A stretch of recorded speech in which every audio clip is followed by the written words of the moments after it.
বোন তুমি কোথা থেকে এসেছো? আমি মেদিনীপুরের গড়বেতা থেকে এসেছি। গড়বেতা মানে ঘাটাল থেকে কতটা রাস্তা? ঘাটাল থেকে প্রায় আরো 1.5-2 ঘন্টা ধরুন। ওরে বাবা, ইনিও কর্মরত আছেন।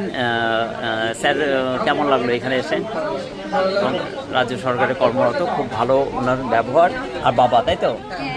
Thank you so much. ওনারা এসেছেন এবং ওনাদের কালেকশনে আমি আপনাদেরকে দেখাচ্ছি এই সুন্দর একটি, যেটা 9mm চওড়া, খুবই সুন্দর পেটি পলা, যেগুলো ডেলি ইউজ করা যাবে।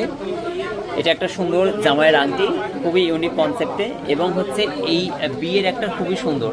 তোমাদের সামনে আমি ভিডিওটা দিলাম যাতে তোমরা কমেন্ট করে বলো বোনেদের গহনাগুলো কেমন হয়েছে। বোন, এখানে মেকিং চার্জ, খরচ আমরা লাইভে যেমন বলি সেরকমই তো? সেরকমই।